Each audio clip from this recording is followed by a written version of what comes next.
बाल बच्चे पढ़े लिखे नहीं हो तो वो विद्वानों के बीच में शोभा नहीं पाता है ना। अब देखिए भगवान कहते हैं, कन्हैया कहते हैं, मैं काला क्यों और राधा गोरी क्यों। और मैया ने कितना बढ़िया समाधान किया। बेटा राधा जो है ना वो आह्लादिनी शक्ति है। बहुत बार लोग पूछते हैं हमसे कि महाराज कन्हैया का विवाह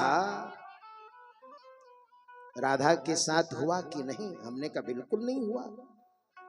राधा आह्लादिनी शक्ति है। राधा को उलट दीजिए तो क्या होगा, उलट करके पढ़िए। धारा, धारा क्या है, शब्द और प्रकाश। हमारे गुरुदेव कहते हैं अधर धार अमृत बही आवे, वही तो राधा है। आह्लादिनी शक्ति है भगवान श्री कृष्ण की। राधा एक जप है। हमारे गुरुदेव ने भी कहा है, धर धर धर की धार सार अति चेतना, धर धर धर की खेल जतन करी देखना,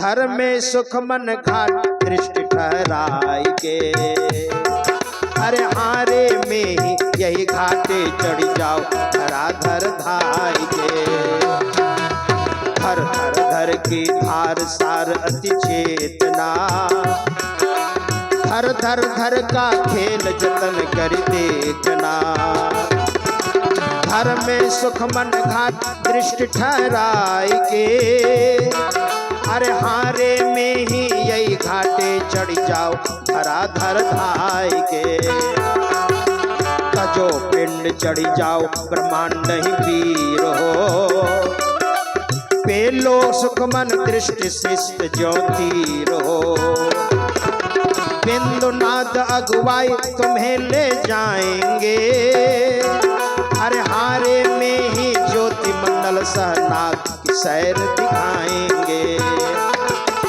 ज्योति मंडल की सैर झकाझक झांकिए, तिल ढिग जुगनो ज्योति टकाटक ताकिए, होत बिज उजियार नजर थिर ना रहे, अरे हारे में ही सूरत कांपती रहे ज्योति तिड़ क्यों गए, दृष्टि योग अभ्यास अति ही करत कपनी सहज छुटे प्रौढ़ हो वे सूरत, दिल दरवाजा टूटे नजर के जोर से, अरे हारे में ही लगे टक टकी खूब जोर पर जोर से, धर धर धर की धार सार यति चेतना, धर धर धर का खेल जतन कर देखना। यही है राधा, अधर धार अमृत बही आवे। रुक्मिणी लक्ष्मी के अवतार, उनके साथ विवाह हुआ। वो तो गोलोक में नित्य प्रति मिलन है। 224 लोकों में एक गोलोक है। राधा का मतलब ही है आह्लादिनी शक्ति, सार शब्द, और कृष्ण का मतलब वो अपनी ओर खींचने वाला। वही तो दुर्गाचार्य जी महाराज कह रहे हैं, इनका नाम होगा कृष्ण, अपनी ओर खींचने वाले। क्योंकि इनका जो जन्म हुआ है अष्टमी तिथि को, भाद्र मास कृष्ण पक्ष 12 बजे रात में, इसलिए इसका नाम होगा कृष्ण। देखिए जन्म के आधार पर नामकरण, तो वशिष्ठ मुनि भी तो शीघ्र नामकरण कर रहे हैं। और 10वीं को जो जन्म हुआ है वहां पर देखिए आप, माता कैकेयी का जो पुत्र है वो 10वीं के दिन जन्म लिया। तो वशिष्ठ मुनि ने देखा, विश्व भरन पोषण कर जोई, ताकर नाम भरत अस होई, विश्व भरन।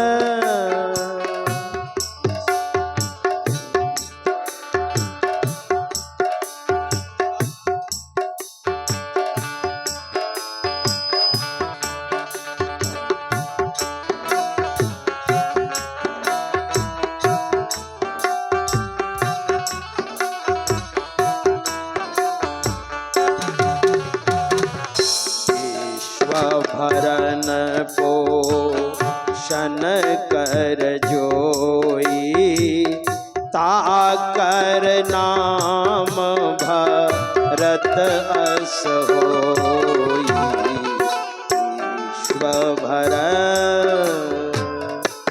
पूरे विश्व को भरने वाले होंगे और पोषण करने वाले होंगे। विश्व भरन पोषण कर जोई, ताकर नाम भरत अस होई। इस हिसाब से इस बालक का नाम दशमी के दिन चैत का महीना शुक्ल पक्ष और दशमी के दिन जन्म हुआ है। इस आधार पर इस बालक का नाम होगा भरत। भरत भरत अगर नहीं होते तो भक्ति का प्रचार कौन करता। जौन होत जग जन्म भरत को, सकल धर्म धुर धरनी धरत को। अगर भरत का जन्म नहीं होता तो धर्म की धूरी को कौन धारण करता। सारा धर्म धूली में मिल जाता। तुलसी बाबा ने लिखा है, सारा धर्म धूली में मिल जाता। इस हिसाब से इस बालक का नाम होगा भरत। इसके बाद जो जुड़वा भाई है उधर ध्यान दिया, एकादशी को जन्म लिया था। जुड़वे भाई माता सुमित्रा के दो बालक यमज। तो छोटे बाले को देखा, कहा ओ। वशिष्ठ मुनि ने कहा ये बालक जो है ना, जाके सुमिरन तेरी पुनाशा, नाम शत्रुघ्न वेद प्रकाशा। जाके सुमिरन तेरी पुनाशा, नाम शत्रुघ्न वेद प्रकाशा। जाके सुमिरन, इनके सुमिरन से सारे शत्रुओं का नाश हो जाएगा। हमारे शत्रु कितने हैं? अगर आपसे पूछा जाए आपके शत्रु कितने हैं, तो आप कहिएगा रुकिए महाराज लिस्ट बनाने दीजिए, है ना। हमारे कितने शत्रु हैं लिस्ट बनाने दीजिए, है ना। वशिष्ठ मुनि कहते हैं चाहे आपके जितने भी शत्रु हैं कोई बात नहीं है। हमारे महापुरुषों ने कहा शत्रु आपके आपके अंदर है। के शत्रवः सन्ति, कौन है शत्रु? संस्कृत में है के शत्रवः सन्ति निजेंद्रियाणि। शत्रु कौन है? आपकी इंद्रियां आपके शत्रु हैं। और मित्र कौन है? मित्राणि निजेंद्रियाणि। और मित्र भी आपकी इंद्रियां ही है। के शत्रवः सन्ति निजेंद्रियाणि तन्नेव मित्राणि जितानि यानि। इंद्रियों को आपने बस में कर लिया है तो ये मित्र है, और आपके हाथ से बाहर है तो आपकी इंद्रियां ही आपकी शत्रु है। और शत्रु ज्यादा नहीं है, 6 है। काम, क्रोध, लोभ, मोह, मद, मात्सर्य, ये 6 शत्रु है। वशिष्ठ मुनि कहते हैं इन शत्रुओं को आपने पराजित कर दिया, मतलब इनके सुमिरन से, इनके चिंतन से सारे शत्रुओं का शमन हो जाएगा। मतलब शत्रुघ्न ने पूरी रामायण में कहीं कुछ नहीं बोला है, कहीं कुछ नहीं कहा। एक बार जब ननिहाल से आए ना, तो मंथरा को उसके केस पकड़ करके घसीटा है, लेकिन बोला कुछ नहीं। भरतलाल ने कहा छोड़ दो छोड़ दो। इसी के वजह से परमात्मा रूपी भाई मेरे वन में चले गए, लेकिन कहा नहीं कुछ। जिसने मोक्ष प्राप्त कर लिया है परमात्मा के बारे में, वो कुछ नहीं बोल सकते। इसलिए मोक्ष स्वरूप शत्रुघ्न जी हैं। तो जाके सुमिरन तेरी पुनासा, नाम शत्रुघ्न वेद प्रकाशा। ये वेद में प्रकाशित है, वेद में लिखा हुआ है। और छोटे बाले को जब देखा ना, तो वशिष्ठ मुनि कहते हैं लक्ष्मण धाम राम प्रिय सकल जगत आधार,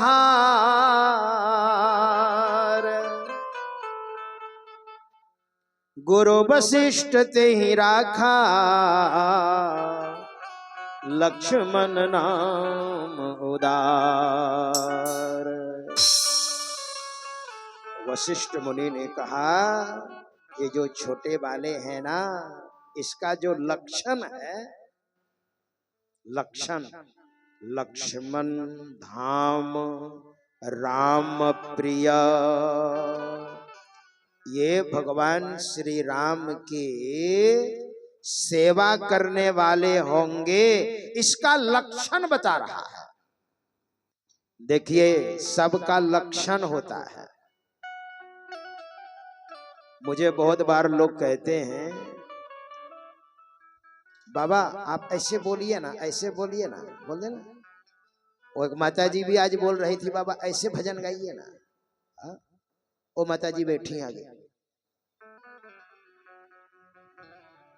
लेकिन जब बड़े बड़े विद्वानों की आप जब कथा सुनेंगे ना, है ना, आजकल तो चैनल है, हाथ में रिमोट कंट्रोल है, नहीं तो मोबाइल है, आप सुनिएगा जो विद्वान कथा व्यास हैं बहुत गहराई में बोलते हैं वो, है ना, एकदम गहराई में, जिससे आपका कल्याण हो।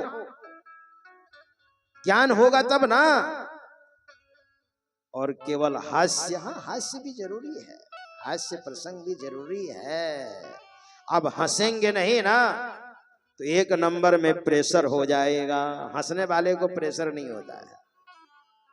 हास्य प्रसंग, हमारे गुरुदेव का विग्रह स्वरूप आप देख रहे हैं, ये भी हंसते थे बहुत। एक बार पूज्यपाद संत बाबा साई स्वामी जी महाराज ने मुझे सुनाया, भोजन के बाद गुरु महाराज हंसते थे। कैसे हंसते थे? कोई प्रसंग को बोलते थे और हंसते थे खूब। ऐसे महान संत पूज्यपाद बाबा साई स्वामी जी महाराज रात में भोजन करके और गुरु महाराज को प्रणाम करने के लिए जब आए ना, तो गुरु महाराज कहते हैं हाँ शाही बाबा अब आ गए, अब हंसी लगाएंगे। शाही बाबा आप जब आते हैं ना तो मैं जान जाता हूं। पूज्यपाद ब्रह्मलीन बाबा साई स्वामी जी महाराज ने कहा हुजूर आप कैसे नहीं जानिएगा, आप तो त्रिकालज्ञ हैं, सर्वज्ञ हैं, सर्वांतर्यामी हैं, घट घट में निवास करने वाले हैं। गुरु महाराज ने कहा वो बात नहीं है, छिपाया गुरुदेव ने, वो बात नहीं है। आप लौंग और इलायची खाते हैं ना, तो उस सुगंध से पता चल जाता है कि शाही बाबा अब आ रहे हैं। तो प्रणाम करके और गुरु महाराज के पास चरण के पास बैठ गए और बैठ गए तो पूज्यपाद ने कहा, हुजूर एक जगह मैं गया था, वहां एक भैंसा को देखा था और उसका सींग इतना बड़ा बड़ा था और हाथ जो ऐसे किए ना, मोटे तगड़े तो थे, हाथ जो ऐसे किए ना, तो एक तरफ पूज्यपाद राम लगन बाबा जो व्हीलचेयर चलाते थे, 4 चित गिर गए वो, और दूसरे तरफ पूज्यपाद महर्षि हरनंदन परमहंस जी महाराज बैठे थे, वो तो 5 चित गिर गए। और गुरु महाराज उछल उछल करके हंसने लग गए, कुर्सी पर उछलने लग गए और हंसने लग गए। न भैंसा थी वहां पर, कोई भैंसा था न कोई सिंह था, वो तो हंसी लगाना था। बोले सद्गुरुदेव भगवान ने की, हंसना जरूरी है। जो भोजन के बाद हंसते हैं उनकी जठराग्नि तीव्र होती है। महात्मा गांधी हंसते थे, हमारे गुरु महाराज हंसते थे और बहुत सारे महापुरुष हंसते थे। परम पूज्यपाद बाबा साई स्वामी जी महाराज कैसे हंसी लगाते जानते हैं? एक महात्मा ने कहा, हुजूर हिनी छे ना हमरो मामा लगते। तो पूज्यपाद बाबा साई स्वामी जी महाराज ने कहा, मैंने तो सुना था गाय लगती है, भैंस लगती है, तुम्हारा मामा भी लगने लग गया। अब तो महात्मा लोग हंसते हंसते हंसते, अब देखिए कैसा कैसा प्रसंग है ना। हंसने से प्रेशर नहीं होगा, लेकिन ऊपर ऊपर नहीं, भीतर से हास्य प्रसंग भी जरूरी, लेकिन बेतुका और बेढंगा नहीं, प्रसंग बस, ज्ञान वर्धक। तब मैंने गोड्डा क्षेत्र में बहुत कथा की है ना, मुझे लोग जानते हैं, पुराने लोग, मेरा नाम बोलिएगा। मैंने बहुत कथाएं की है और बहुत जब कथाकार हो गए तो मैंने कम कर दिया। बहुत जिद जब करते हैं, मैंने पूज्यपाद प्रधान आचार्य का कार्यक्रम छोड़ करके यहाँ कर रहा हूँ, हमें फुर्सत कहाँ है। उनसे मैंने आज्ञा ली है बहुत बाद में, महाराज समय दीजिए, मतलब केवल मनोरंजन नहीं, उसमें ज्ञान वर्धक भी हो, है ना। हमारे गुरु महाराज भी हंसते थे। इसलिए सबका लक्षण होता है, कौन ज्ञानी है, कौन अज्ञानी है, कौन साधक है, सबका लक्षण होता है। यहां तक बड़े बड़े वैज्ञानिक वो बैठे रहते हैं और हवा की रुख देखते रहते हैं, और हवा का क्या लक्षण है, और उसी हिसाब से वो बता देते हैं, इतने घंटे के बाद फलना क्षेत्र में बारिश होगी, हवा चलेगी, मौसम अच्छा रहेगा, बादल छाए रहेंगे या धूप होगी, है ना।